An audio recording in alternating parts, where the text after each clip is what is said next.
Rev it up and welcome to Cars Yeah, show number 1848. Be prepared to be inspired. This is Cars Yeah, where you'll enjoy interviews with inspiring automotive enthusiasts. Mark Green is here to provide you with a fuel injection of automotive inspiration. So get in, sit down, buckle up, and get ready for a wild ride here on Cars Yeah.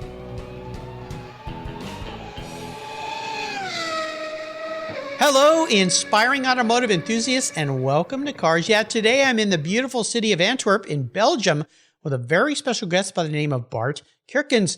Bart, welcome to Cars Yeah. Do you have it in gear? And are you ready to release the clutch? I'm ready. I'm ready as you are. Listen, before I give you a proper introduction, I would love for you to share one little thing with our listeners that maybe most people may not know about you, Bart.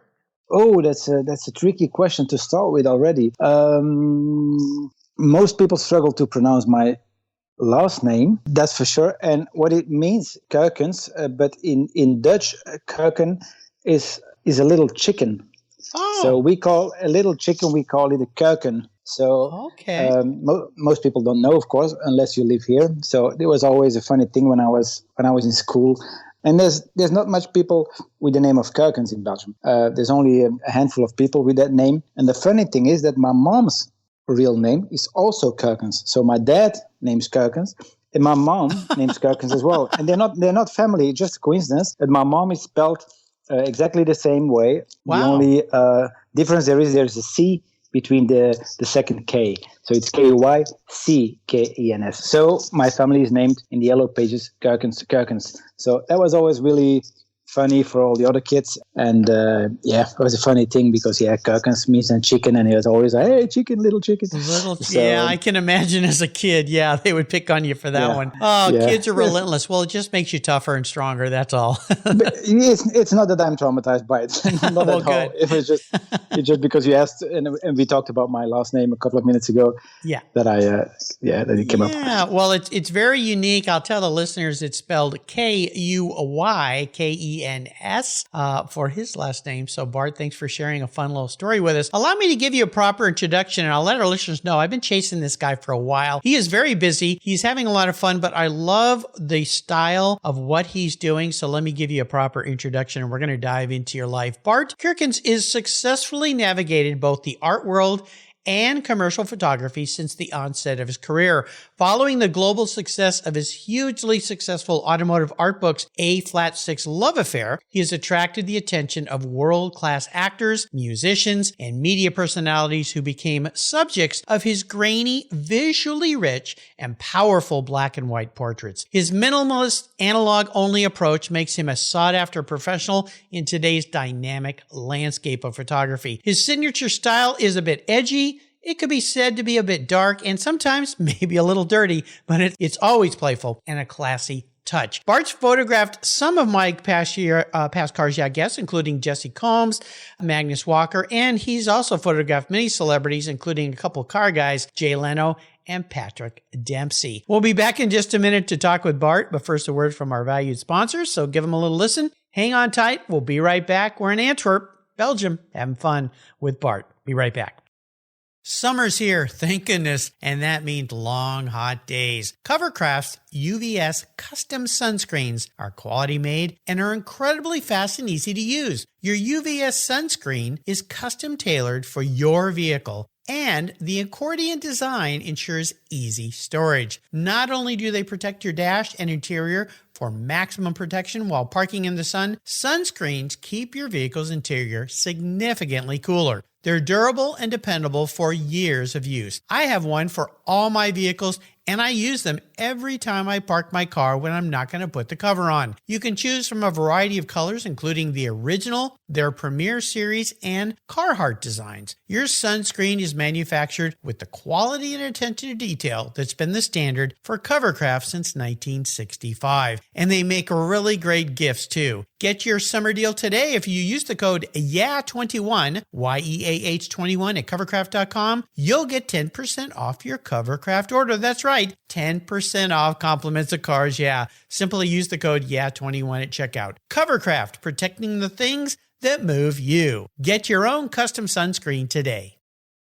I was tired of my rates for my collector car insurance going up every year for no explainable reason. My carrier seemed to be turning into a media company versus an insurance company, and I realized that a portion of my policy premium was paying for all those so-called free media goodies. So I did my homework, I talked to knowledgeable collectors, shopped around, and discovered American Collectors Insurance. They've been serving the collector car hobby since 1976. You last that long by properly serving your customers' insurance need, not with a lot of fluff. ACI is ranked the #1 online collector car insurance provider according to Google, Trustpilot, Facebook, and they offer their real person guarantee live support. No never-ending phone loops when you need help. Plus, because you don't use your classic car as a daily driver, you could save up to 40% compared to regular auto insurance. American Collectors Insurance provides agreed value policies. So if you experience a total loss to your collector vehicle or it's stolen, you'll be paid the amount listed on your declaration page, less any deductibles, of course. No ifs, ands, or buts. Give them a call today and ask for your free quote at 866-ACI-YEAH. That's 866-224-9324. Tell them you're a friend of mine, Mark Greens, at Cars Yeah. American Collectors Insurance. Classic car insurance designed by collectors for collectors. All right, Bart, we're back. So I want to dive a little deeper into the corner here and talk about this career path. And not only that, but as a photographer, you've taken a very specific path, if you will, in the style. And I love this because there are so many photographers out there, but a lot of it just looks like the same old stuff, or the same great stuff, I'll say, because a lot of it is fantastic. But you've taken a whole different approach. So talk to us a little bit about how you got into this field and then dive a little deeper into why you've taken this very unique path, this stylized approach to what you do. Well, I think it started like 7-8 years ago. I picked up a Leica M series, which is an analog camera. I put in some film and I started taking pictures of my kids and about the neighborhood, and you know how it goes. But at some point, I photographed a friend of mine from the Netherlands with his Porsche. Pictures came out. I found they looked funny in a way, and with the grain, and it was black and white. It was different than all the lovely color pictures you see from cars these days, because there's a lot of and a bunch of really great automotive photographers out there. Mm-hmm. But I wanted to do it in a different way. So I photographed my friend analog black and white, and then from one came another one and another one. And at some point I had like 5 or 6 friends, and I was thinking by myself, why should I not try to make a book out of it? You know, you never know. Maybe it works. So I sat together with a friend who was an editor, and we made a first book, which was a guess, because we made 911 copies. Oh, that's cool. yeah, which is a lot of books when they drop them at your front door. No kidding. Yeah, it was like, oh my God, I'm never gonna sell those. Yeah. But yeah, it was a success. Maybe because it was different. It was analog. It was black and white. It was not every picture was sharp. And I photographed, and this is what most people don't do. I always like to photograph the people with their car, not the cars alone. Yes. But I like to photograph the people as well. So, but maybe for a lot of people, this was something new. And then after the first book, I decided to make a second one, which was not the initial idea at all. Because if you see my books at the back of the first book, you see a P from Porsche, of course. Mm-hmm. But it was not the idea to make 7 books. And the guy, my friend Jeroen, who's the graphic designer, he said, why don't you make a second book with an O and then the R and then the S? And I say, okay, I think I get it, but that means I have to make 7 books. Yes, and sell all those books. And sell all these books. But because this was the tricky one for me, because I was thinking, if I'm going to do the second book with the O and then the R, people are going to realize, oh, it's going to be Porsche. It's going to be 7 books, which is a lot of pressure on my side, because if they're not selling, right, I still have to make them, because I cannot say to those people, okay, you have P or R now, you have Porsche, and then and I'm sorry, I'm done. So this is it. So I could have stopped with 4 books and do an N as the last one, and then you have porn. Oh gosh, then you'd sell millions of them, but you'd have a lot of disappointed people, maybe. Disappointed people. So, but no. And now, fast forward, we are 7 years later, and I'm working on my last book right now. Nice. Which is quite emotional because I've been doing this for 7 years now. It's unbelievable how many people I met on this journey, how many friendships I made, how many. Yeah, it's incredible if you think about it. It's a testament to be careful what you wish for, because you just might be successful at it. And I love the fact that it's evolved into something much greater, and it's brought you basically around the world. I mean, there's videos. If you go to Bart's website, and I'll put a link to it on his show notes page here on the Cars Yeah website, you'll see a lot of videos there as well of different people. And I was watching them last night, and, great celebrities like Jay Leno, but other people and other cars and things like that. I think it's absolutely fantastic. And when you look at what you're doing now, can you see other books in your future for other marques? Are you already thinking that far ahead? Yes and no. I don't see myself as an automotive photographer. I see myself as a photographer, and I don't want to do a series about Ferrari and then make another 7 or 8 series. That's not the point. But what I do like is, for example, the Land Rover Defender, which is a car. Most Porsche people like that car as well. You have to shoot in the outdoors. It's a little bit of adventure. Not a little bit. It's all about adventure. So I see myself doing a book about that as well. But for the rest, I feel that I came to a point where I have to finish this series and say, okay, this is it. It was nice. It was lovely, but I'm going to take a break now for 1 year, 2 years, shoot something else. And then maybe I come back and do a book about Porsches. But yeah, I think as an artist, you have to always try to stretch yourself. And because in the beginning it was difficult for me, I had to find my way. But now it's a little bit, I'm in my comfort zone, Yes. Even if I have to fly to whatever place on this planet and shoot the most amazing Porsche around, it's not that I'm getting really, really nervous about it. I'm still excited to shoot this car, of course, because I'm always really excited to shoot cars and people. But you know what? After 7 years, it started to be like you're getting used to it, and I don't want to get used to things like, okay, it's going to be another day. So this is what I don't want. And I repeat, I don't have this at the moment. I'm still very, very excited to shoot, but I feel when it's finished, it's a nice project. It's something to look back at in a couple of years. Say, hey, this was nice, and I'm grateful for all the people I met, because you also realize you don't make it on your own without the help of people, a lot of different people.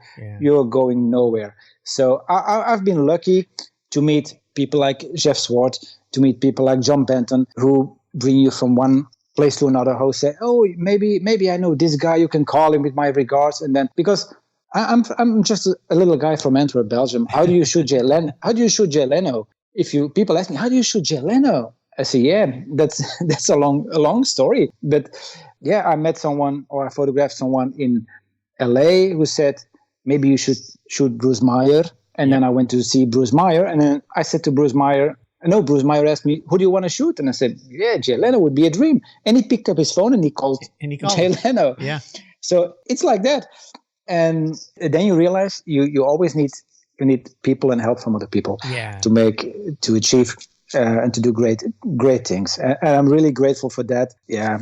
I will always be grateful for those things. Well, it's a great thing about the car industry and the car hobby. It really is about the people. I've learned that over and over and over again. Did you self-publish these books, or did you have a publisher you worked with? No, I do it by myself. Yourself, yeah. Well, it's another great thing we can do these days that you couldn't do in the past. And so that people can go out and create anything. And look where it took Bart. So if you have this inspiration, listeners, to create something, go on, do it.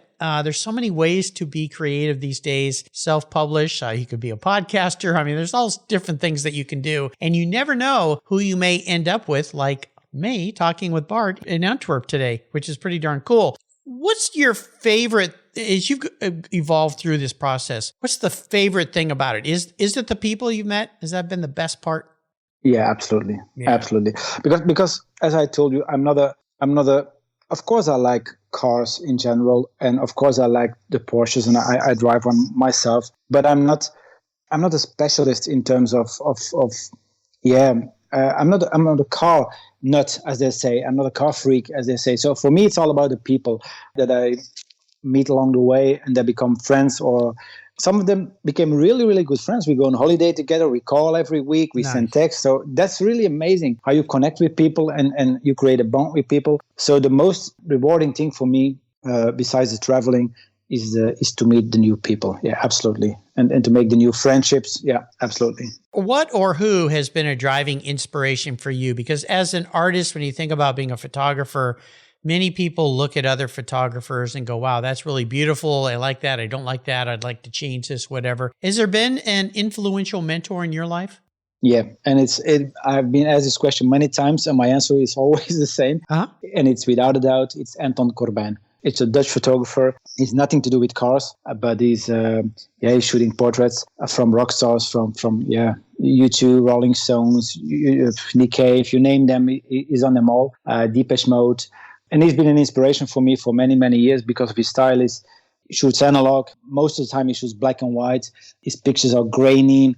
Most of the time his pictures are not really sharp, 100%. So you see this imperfection in his images, which I really like this. And I've been inspired by him for many years. And the thing is, you don't try to copy, but you need an example to start with. And then you try to reproduce things he did, like, okay, this angle, and you try to reproduce. And by doing this, after a while, you create your own signature style.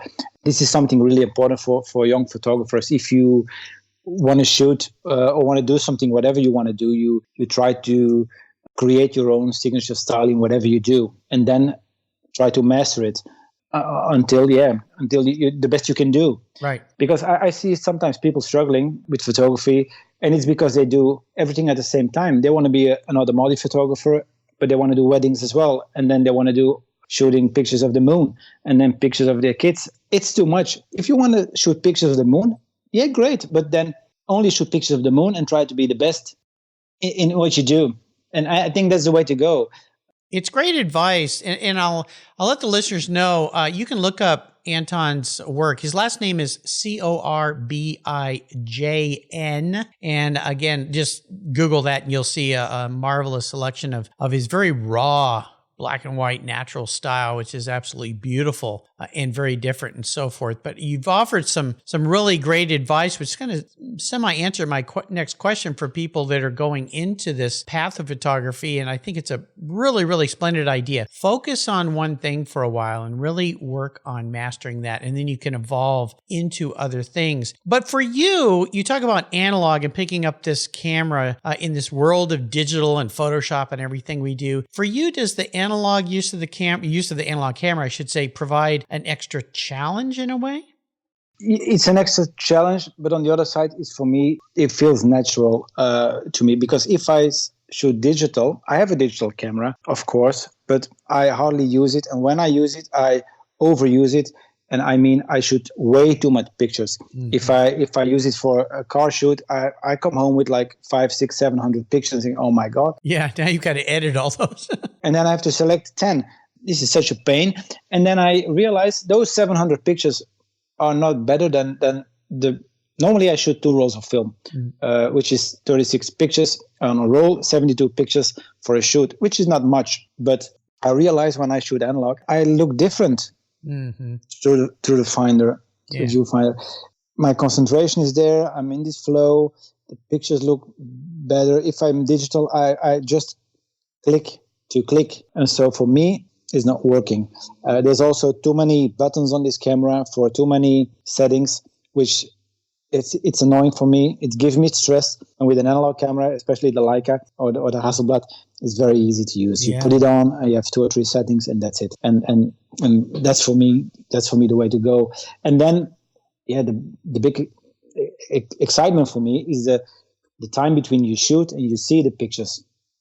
Because you shoot the pictures and then you have to send them and they develop them, and then there's like, let's say 10 days or 2 weeks between them, and then you get the pictures back, and then you start to do your selection, and then there's 2 weeks in between, so you're kind of out of touch from it. Out of touch from it. So it separates. So you see them in a different way. Because if I shoot digital, I'm the same. I'm coming home. First thing I do, I put the SD card in my computer because I want to see them right away. And most of the time, it's not a good idea to look at them right away, because then then I feel like I'm drawn to choose a picture because it took me a lot of effort, for example, because I had to climb on a roof.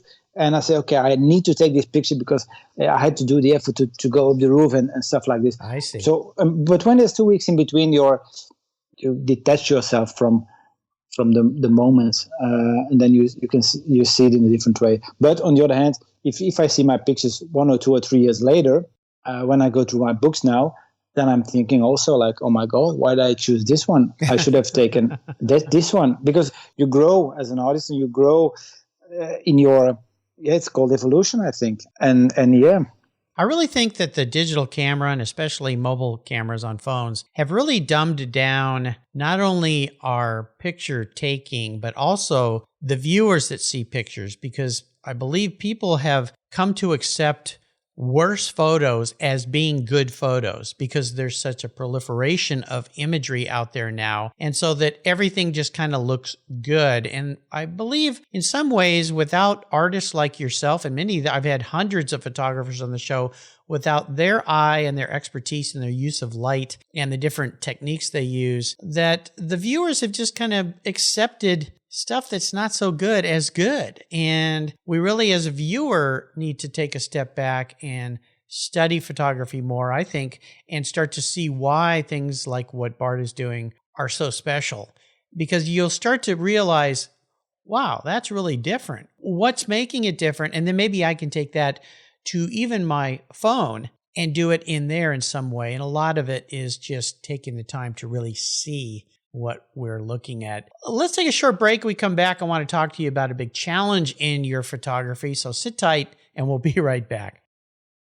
What began as a charitable car show has grown into the world's greatest collector car auctions, raising over $133 million for charitable organizations to date.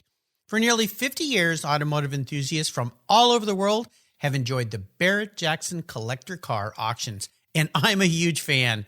Regarded as the barometer of the collector car industry, their auctions are world-class lifestyle events where thousands of the world's most sought-after, unique, and valuable automobiles cross the block in front of a global audience, in person, on TV, or streamed online. Barrett-Jackson produces the world's greatest collector car auctions in Scottsdale, Arizona, Palm Beach, Florida, Las Vegas, Nevada, and new for 2021, Houston, Texas. The excitement of Barrett-Jackson auctions is contagious, and a unique experience is not to be missed. And be sure to visit barrettjackson.com today. Barrett-Jackson, the world's greatest collector car auctions. I've discovered Linkage. It's a new quarterly publication and website that covers the automotive market, driving, restoring, collecting, and discovering your passion for motor vehicles. Linkage is about experiences, opinions, and values. Linkage is an actual informed, reasoned opinion based on first-hand experiences. A talented Linkage team covers the automotive world, the people who share your passion and mine, smart, considered, rational, and experienced opinions, ones you can learn from and grow. That includes our passion that drives auctions and the collector car market. So come with me and join us on this journey. And be sure to use the code CARSYEAH when you subscribe, and they'll give you $10 off. Boom! Linkage, geared for the automotive life. Subscribe today at linkagemag.com. So when you think about what you're doing, Bart, maybe what's one or two of the biggest challenges that you face in creating the imagery that you create? For me, it was traveling, leaving my comfort zone, because I think my first 2 or even 3 books I photographed within Europe, and everything was within reach. Like, okay, I go there with the car, I stay there overnight, and I come back the next day, or I'm traveling for 3-4 days. But everything felt like safe, because I suffered for a long time with anxiety. And for me, taking a plane and going to the States or to Japan or whatever place was like, I'm not going to do that because I'm going to have to sit in the plane for 11 hours, give me anxiety. So no, I skip it. And I was thinking, yeah, people are going to buy the books anyway, and I can shoot 7 books. You can shoot 500 books in Europe if you want, because there's always people with a nice car. But at some point I realized, and I said, okay, if I want to grow as an artist, if I want to grow as a human being, I have to step out of my comfort zone. take this plane and put my ass on this plane and go to LA, which I did. And I didn't take a plane for 20 years. Really? For 20 years, I didn't take a plane. And I booked a plane and I say, I'm going to Los Angeles. And it's an 11-hour flight from the Netherlands. And I can tell you, and this is maybe my second secret, before I got into this plane, I texted my mom and my kiddos to say, it wasn't like a goodbye, but say, hey guys, I love you.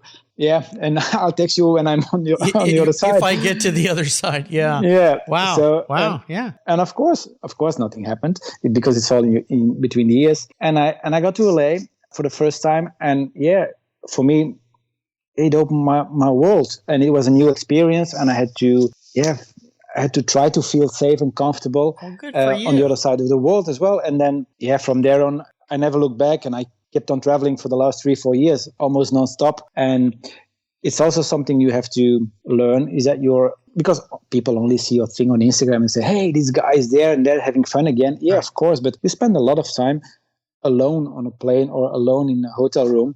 And sometimes it's lonely as well. And this is something, it's mentally challenging sometimes because the first 3 days it's a lot of fun, but after 3 weeks from home, you start to miss your kiddos, and then or you miss a party from the kiddos, and then you're sitting there, you have the 9-hour difference. So it's mentally challenging as well. And this was for me something I really wanted to do because oh my God, I really need this to grow and to start. Also, it helped my photography as well because you start to see things in a different way. And I think this is interesting, and I can advise everybody, if you have the time and the money is there to travel, then go and travel and travel alone, especially when you're traveling alone. That's where you learn the most. Gives you a whole new perspective on a lot of things. I used to travel to Europe a lot and Asia, and it gave me a whole new perspective on a lot of things. The best thing for me, it was people, that no matter where you go in the world, people are pretty much the same, despite what maybe social media or the news wants to tell us that we're all different and maybe we shouldn't like each other, that people are pretty much the same. They want to have safety for their family. They want to raise their children or create a life for themselves. And they really aren't out to hurt you. They're out to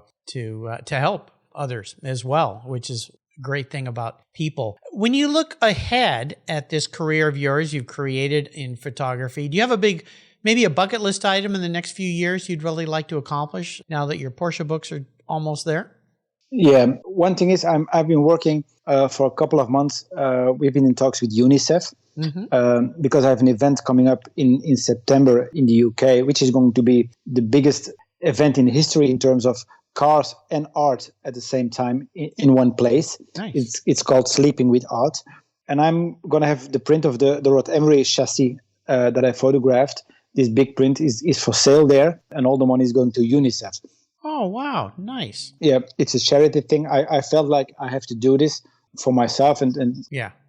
But by meeting those people of UNICEF, we started to talk about making a book about something else. And maybe I'm going to go to a place where people in need, especially kids, are, and I want to shoot them, photograph them, and make a book out of it. And then the profits will go to charity, to UNICEF as well. But what I wanted to say about that is it's going to be again something totally out of my comfort zone because it's going to be poor country. I'm not going to sleep in fancy hotels, so it's for me something totally different, which I'm not used to it at all.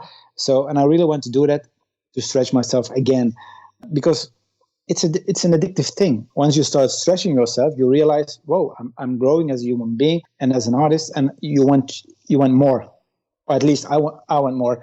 So this is tremendous. You are going to find it life-changing, I believe.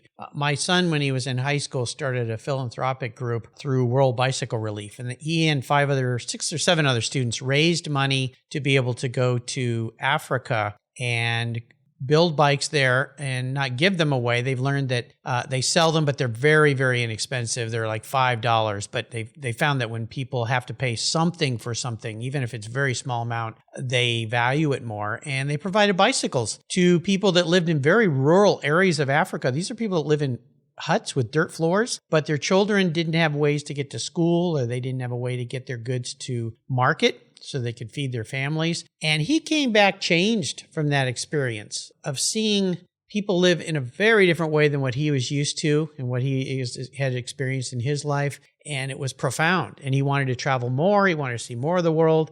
Definitely, it'll change your life. And my hat's off to you for doing this, because what UNICEF does to help, and especially kids of the same passion as you with helping young kids around the world try to have better lives. Bravo to you. My hat's off to you, my friend. That's absolutely fantastic. Thank you. You're welcome. You mentioned that you like to drive Porsches. My listeners know Porsche is my car of choice. I've had Porsches for many, many years. When you look back at your vehicles in your life, is there one car that really stands out for you? Or maybe it's the Porsche you drive today. The Porsche I drive today is the one from 1970. Is the one I kept for the longest time.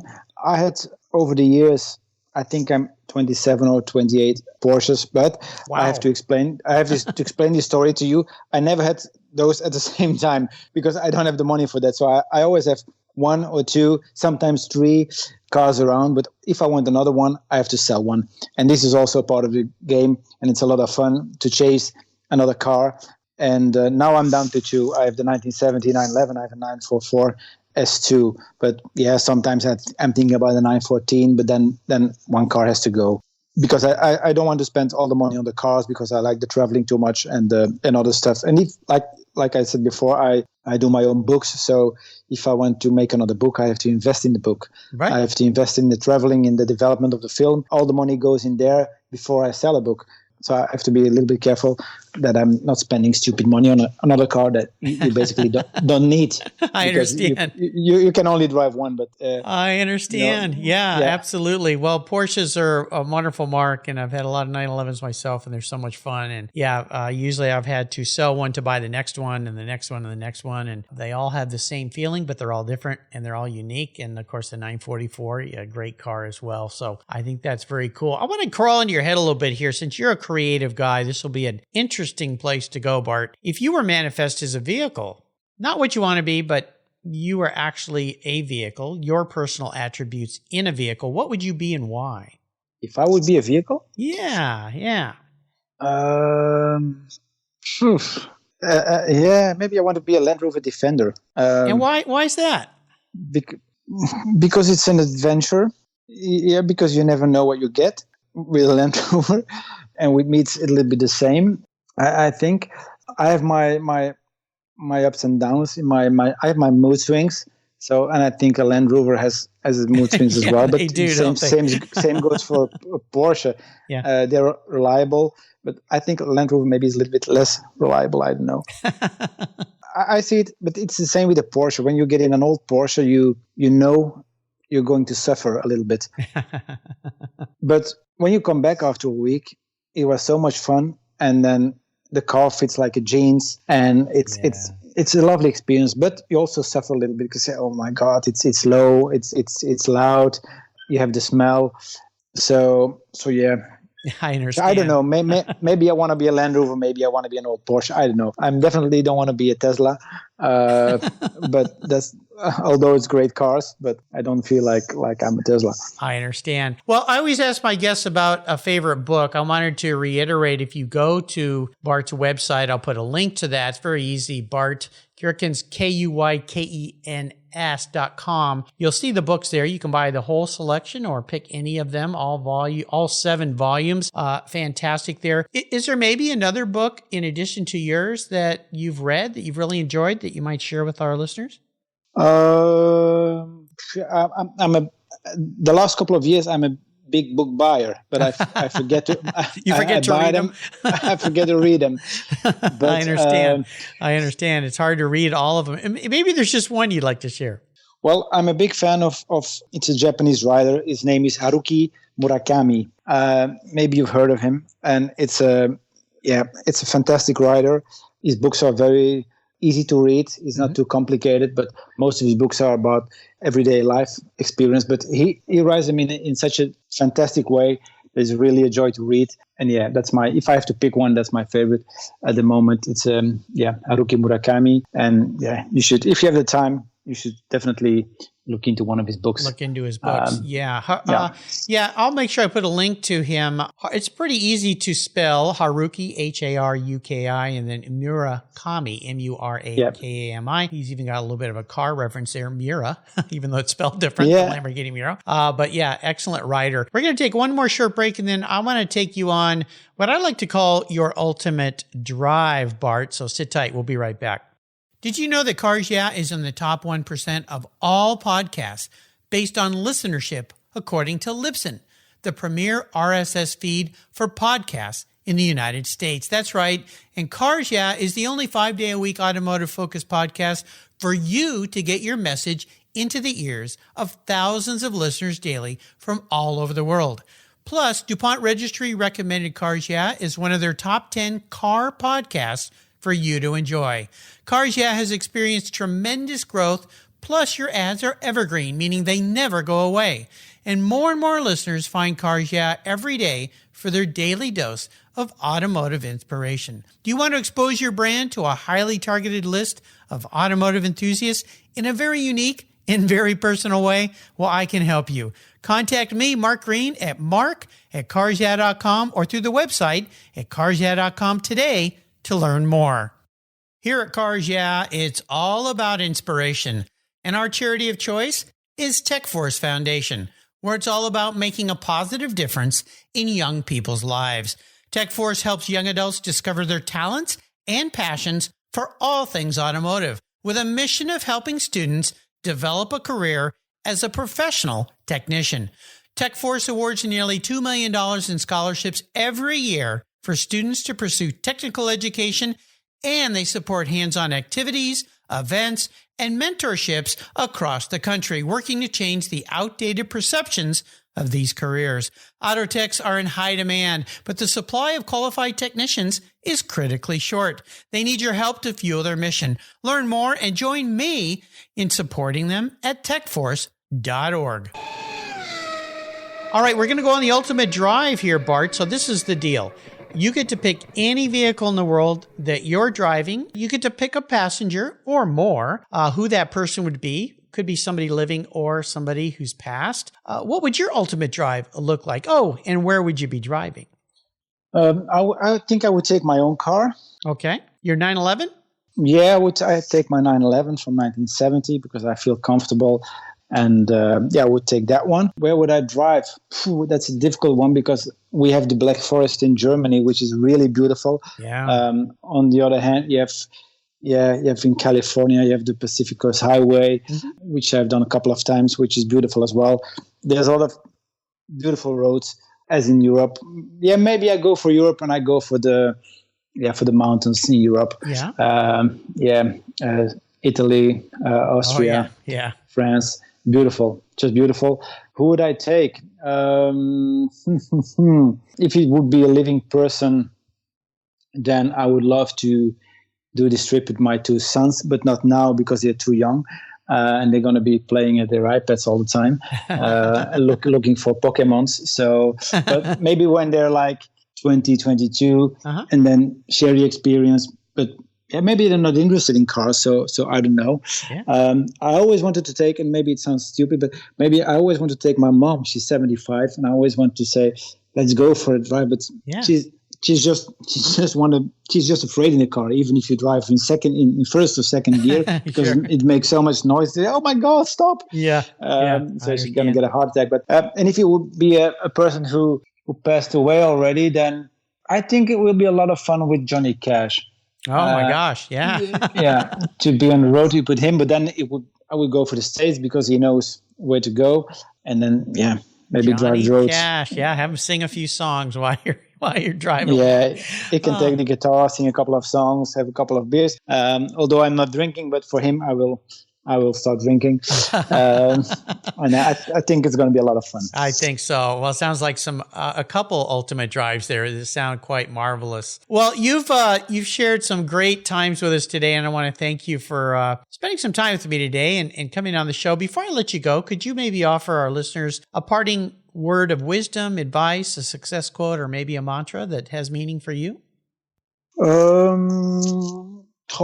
I learned is that my parents were always really down to earth, and really they stayed all their life in the same village and not taking too much risks because they were brought up like this. But I realized in life that you have to take risks, and at some point you have to jump. If you want to be a photographer, an artist, whatever you want to be, at some point you have to say, okay, I go for it, I jump. And you have to make sacrifices because you can't do it all.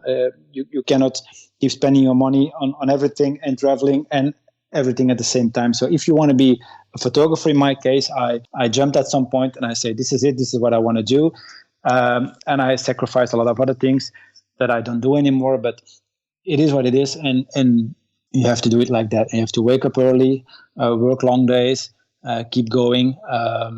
And that's the way to go, I think, especially these days, because there's so much opportunity for everybody with the social media and everything that you have to stand out in what you do. Yes. So, and everybody can stand out in something. You just have to keep believing, keep going, get inspired by other people, and don't take risks. Take risks, and don't let nobody tell you not to do stuff for whatever reason. Especially if you're young, you have your whole life in front of you, so you can take risks. You can even lose a little bit of money, and you have all the time in the world to pay it back to whoever or whatever. That's my advice. Great advice. What are the many ways people can learn more about you, Bart? Yeah, Instagram, website.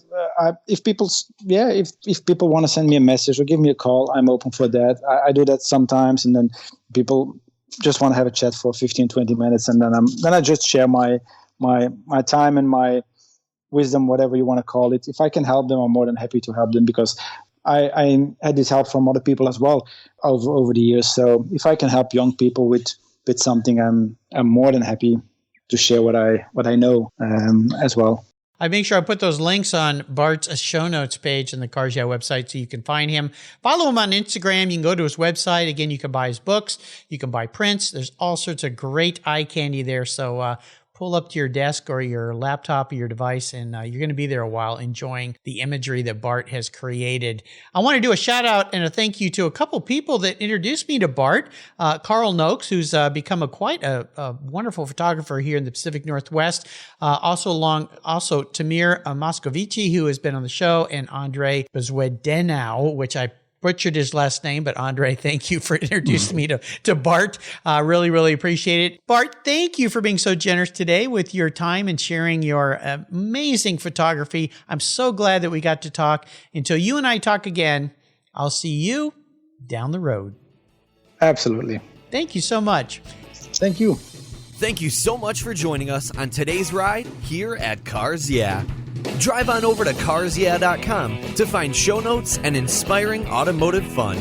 Download your free copy of Filler Up, a fun book filled with gorgeous photographs of fuel filler fun, including quotes from more inspiring automotive enthusiasts. Download your copy today, and we'll see you next time on Cars Yeah.